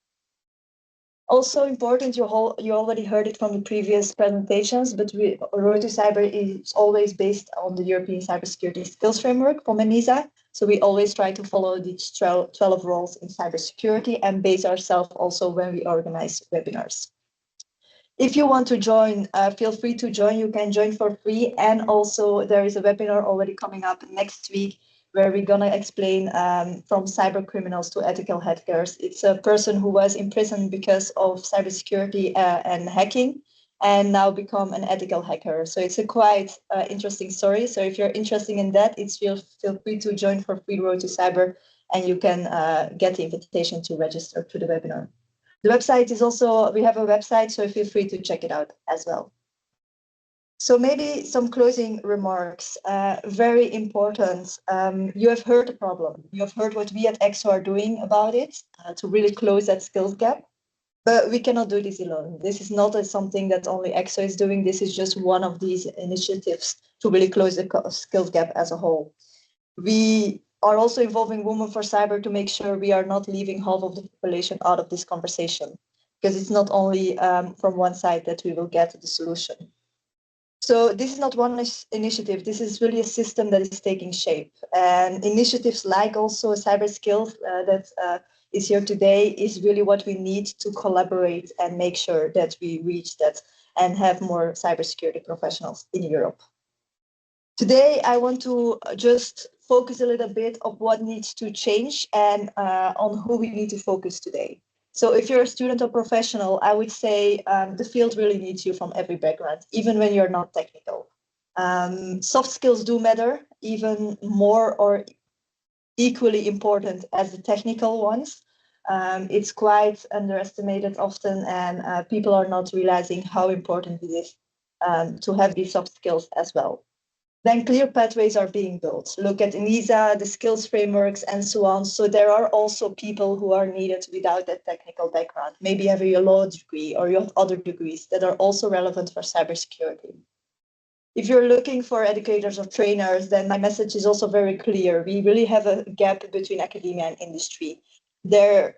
These people are not aligned with one another. So really important there that we align curricula to the industry needs, to use vocational trainings more, and also micro-credential pathways. They need to really try to collaborate together more, to also make sure that who gets trained in cybersecurity is also ready to go into the workforce without needing extra trainings and so on.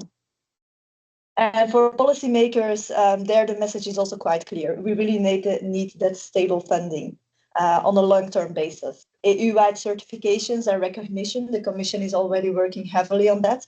So that's also an aspect that is quite important and will be very valuable in the next year. And I think it's also important to embed foresight into the planning. We keep looking at what is happening in the past or what is happening right now. But I think we also need to look at what is happening or what we need to change right now to make sure we're ready for the future. So I would say it's not just about one initiative. It's really about different initiatives that is taking part of a system that really helps us in closing that skills gap in cybersecurity, including all the initiatives that you've heard today, including the cyber skills projects, the Erasmus project, and as well as which we are doing at EXO. With that, I want to close up because I think you're already here for a very long time. So I hope you find it very interesting. So thank you very much.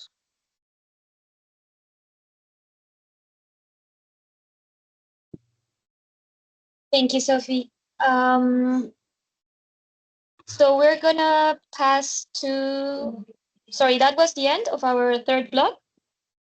And while we wait for Antonio, I'm gonna read a little bit about him. And Sorry, yeah. just to say that he has arrived now, so he's connecting. So yes, you can please start in reading about him, and he will connect in some minutes. Thank you very much. Here he is. Yeah, shall I introduce him? Carolina? I think so. Here is Anna. Hi, Anna.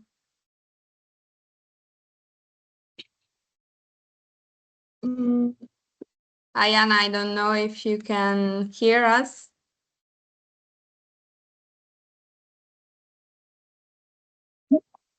Okay, here is Antonio Lopez Isturiz.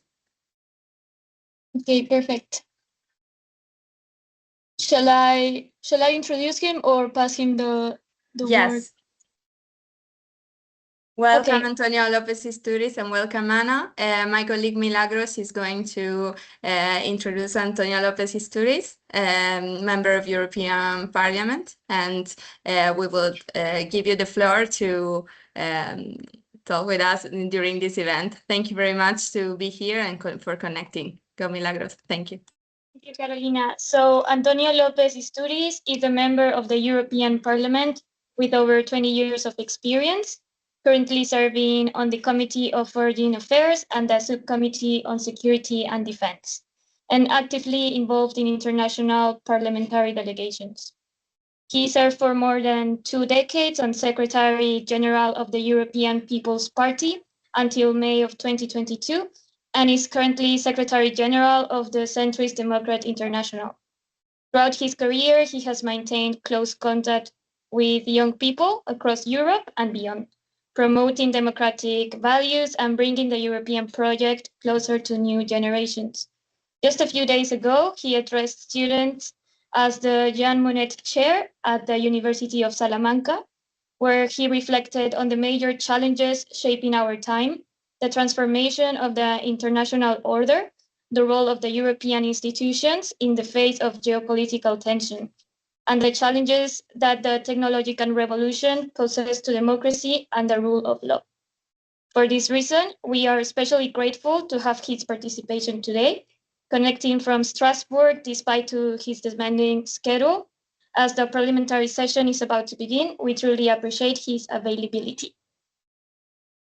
Antonio, I don't know if you can hear us. Yes, very well, thank you. Yeah, Thanks. You can begin. So good afternoon. Sorry for the delay. Traffic in Strasbourg. Thank you very much for the invitation to Finova and about, I think it's a very, very important topic that sometimes is overlooked by the political arena, not only at the European level, but sometimes even at national level, no? Is the new skills for the new world. We are addressing technological revolution. This new revolution, no one knows what are going to be the consequences at social level, and this creates fears of unanswered questions about the future. Most than anyone, young people, the youth is affected by this. Nowadays, a job that is now being you are in a learning process. That doesn't mean that you will find that kind of job at the end of the learning process, because everything is changing so quickly, so fast, so in manners that sometimes escapes our own human possibility of adaptation, brings some, as I told, fears or discomfort. I think that is the role of politicians and also business people that are dealing with this kind of thing to give a more rational approach, to adapt it to the human psyche, to the human evolution. We don't want to be prisoners of this evolution and of the new technologies. Please don't get me wrong.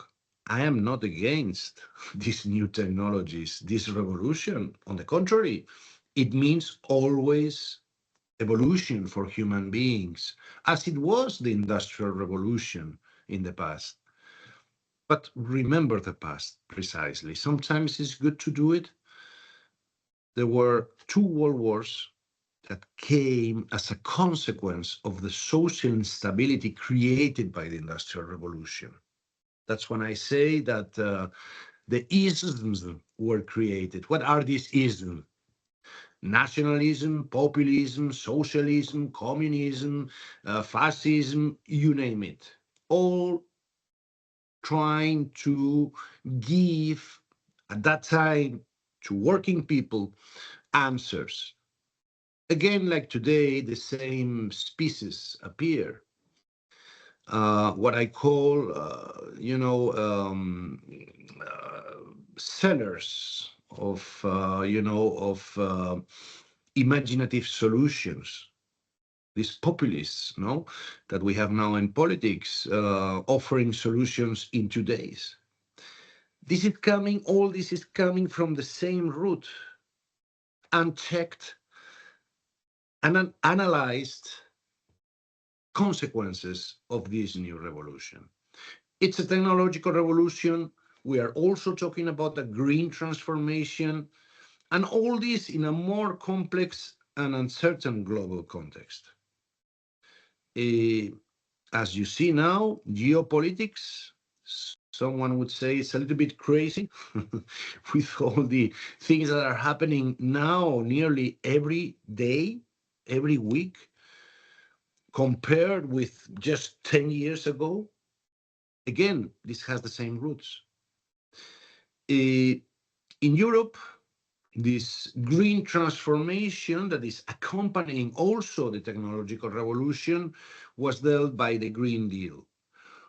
Without renouncing to it, we have to adapt our enterprises, our agriculture, our job skills also, and create competitiveness for our youth, so that European youth, Spanish youth in my case, they have the opportunity to find jobs and have the skills necessary for those future jobs. We need critical thinking, We need adaptability, of course, creativity, innovation, but also communication, and of course, collaboration skills. And above all, we need a mindset of lifelong learning. In a world where knowledge evolves rapidly, the ability to keep learning is the most valuable competence of all. Skills are the heart of everything. They determine economic competitiveness, they shape social cohesion, and they protect our democratic systems. Skills are not only about employment, they are about empowerment. Said so, let's have a more positive approach to the future. As you know, to these new technologies, now we have added the question of artificial intelligence. The European Parliament and the European Commission have produced and approved the first artificial intelligence regulation. Well, some people would say, here comes Europe, always regulating. That's a very classical approach. But I think that's a good thing. I think that, we need to know that artificial intelligence will not dominate human beings, that it will be human beings through the law that will control this artificial intelligence. Because we are human after all, and not everybody is using artificial intelligence for the right things, for the right positive human evolution. And that's what we have to keep an eye on. And this is going too quick, I have to say. Not only for politicians, but even people producing the results of artificial intelligence. Even them, they are impressed about how quick all this develops. We don't need to put a brake, but we need to introduce rationality and, again, time for human beings, for us to adapt. And this needs time. I know that people, scientists working on this, are very proud of the quick advancements. But have they studied the consequences of all this? Are there any studies about how this is going to affect our youth? Question mark. I don't think so. So then comes the negative role, maybe, of a politician in order to try to structure this and to adapt it to our societies. And again, this will take time. I'm not a populist politician. This is not going to, I cannot offer you solutions from one day to the other. But let's transform these new technologies, this artificial intelligence, these new skills that you will produce into something effective and positive for our future societies. Right now, again, the mindset is sometimes negative in our societies, and this is translating in such political instability that we are living. Let's hope that we do not make the same mistakes 100 years ago were made because of this. That this time, with all the information we have, we can make a positive change out of all of this. Thank you very much. Carolina,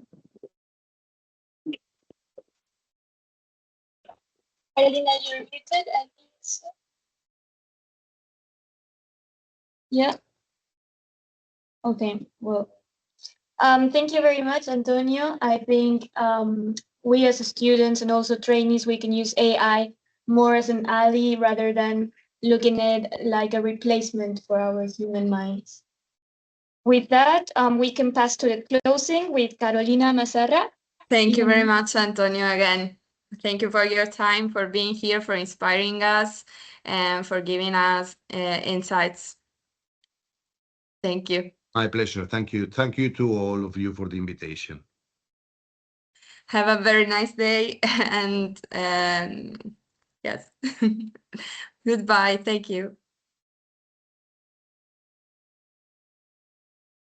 Can you hear me well? Because I have like some connection. Yes, we do. Okay, perfect. Okay, so I will share again my screen.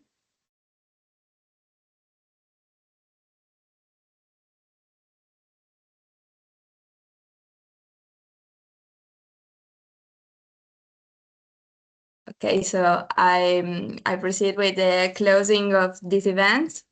I hope it has been inspiring for you and that has given you good inputs and insights about technology, 5G, innovation, green skills, and all the topic that we talked about.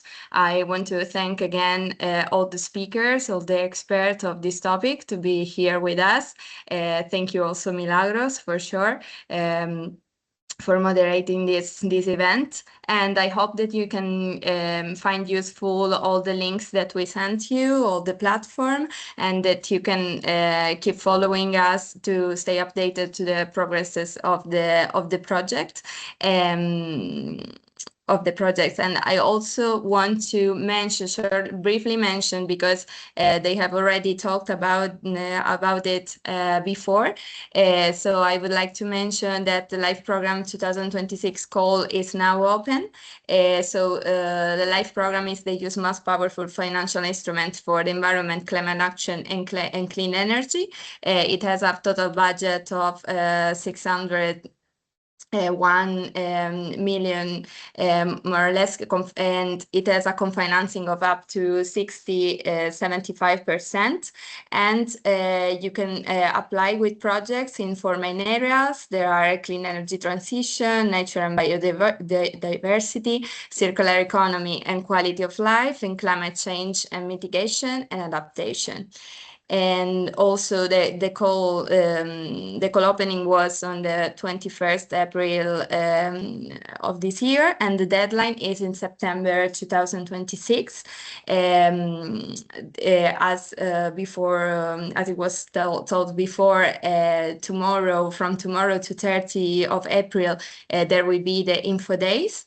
And also as Fenova Foundation, with over 20 years of experience in the European projects, invite you, if you are interested, to participate in this call, like to start now, because the competition is fierce.